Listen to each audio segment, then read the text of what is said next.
Hello friends, welcome back to my channel নীলিমার small garden. দেখো এই যে দেখতে পাচ্ছ এটা কসমস। হ্যাঁ, কসমসের চারা আমি নিয়ে এসেছিলাম।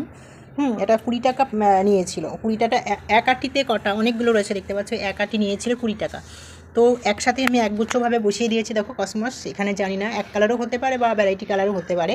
হ্যাঁ, তো দেখো বেগুনের চারা আছে আর কসমসটা এনেছি, তবে এই মাটিটা একটু টবটা ফাঁকা ছিল। পাশে দেখো এই আম গাছ, এটা হচ্ছে বীজ থেকে পড়ে আম গাছ হয়েছে। বীজের আম গাছ, জানি না হবে কি না।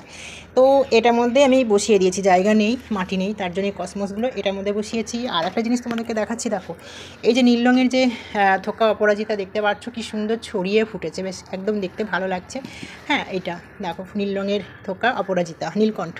আর এই যে দেখতে পাচ্ছ ক্লাস্টার ভাইন। হ্যাঁ, ব্লু ক্লাস্টার ভাইন ফ্লাওয়ার্সগুলো দেখো কত সুন্দর হয়ে ফুটে আছে। আর ওই দেখো ওখানে পুরো কতটা উঁচুতে উঠে গেছে। এই সাইডে দেখতে পাচ্ছ, এই দেখো ব্লু ক্লাস্টার ভাইন। এই ফুলগুলো না অসাধারণ খুব সুন্দর দেখতে হয় ফুলগুলো। আর কি বলবো, মানে সবসময় ফুটতে থাকে, দেখছি তো তাই সবসময় ফুটতে থাকে। যাদের বাগানে এই ব্লু ক্লাস্টার ভাইন নেই তারা কিন্তু অবশ্যই একটা এই গাছ নিও। হ্যাঁ, অবশ্যই। গাছ পুরো আলো করে রেখে দেয়, গাছ পুরো নীল করে রেখে দেয়, পুরো মানে খুব সুন্দর সবুজ পাতার মধ্যে নীল রঙের দেখো ফুলগুলো খুব সুন্দর। ফুলের মাঝখানটা দেখো পুরো, দেখো হ্যাঁ নীলে একদম পুরো ফুলের মাঝখানে দেখো পুরো সাদা দেখতে পাচ্ছ, এখানে পরিষ্কার বোঝা যাচ্ছে। দেখো নীল ফুলের মাঝখানটা দেখো, দেখতে কিন্তু খুব সুন্দর। হ্যাঁ, ছবি ওর রোদ্দুরে ভালো ছবিটা আসছে না, দেখো কাছে থেকে দেখানোর চেষ্টা করছি আমি। দেখো দেখো খুব সুন্দর। হ্যাঁ, তো এত সুন্দর লাগছে। আর পুরো আমি কি বলবো, মানে বলার মতন আর কিচ্ছু নেই, শুধু এই ফুলগুলোকে দেখি আর অনেকক্ষণ দাঁড়িয়ে থাকি। হ্যাঁ, অনেক ফুল ফুটে আছে, দেখো এখনও ফুল দিচ্ছে। তবে কালারটা খুব ডিপ নীল ছিল, এখন হালকা সাদা হয়ে এসছে। আর আরেকটা জিনিস দেখাচ্ছি, দেখো এই যে থোকা যে নীলকণ্ঠটা দেখছো, এই থোকা নীলকণ্ঠের অনেক বীজ হয়েছে। হ্যাঁ, এই দেখো এই একটা বীজ হয়েছে।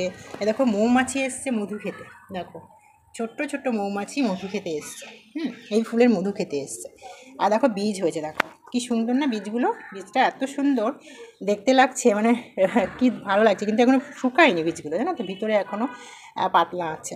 অনেক কটা বীজ হয়েছে। তো এই একটা বীজ হয়েছে, এখানে অনেক কটা, মানে এখানে মনে হয় 10-12টার বেশি বীজগুলো রয়েছে।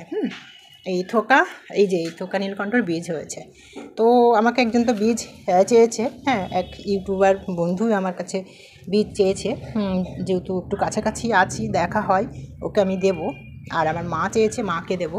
আরও আমি কয়েকটা চারা করবো বীজ থেকে। কি সুন্দর হয়েছে দেখো, খুব ভালো লাগছে শেয়ার করে। তো তোমাদের কেমন লাগলো অবশ্যই কমেন্টে জানিও। দেখো এখানেও কিন্তু মধু খেতে এসছে, দেখো মৌমাছিতে পুরো মধু খাচ্ছে, প্রত্যেকটা ফুল থেকে মধু খাচ্ছে। তো কেমন লাগলো অবশ্যই কমেন্টে জানিও। ভালো লাগলে একটা লাইক করে দিও, বন্ধুদের সাথে শেয়ার করো। ওকে ফ্রেন্ডস, আর তোমরা খুব ভালো থেকো। ওকে, চলো টাটা।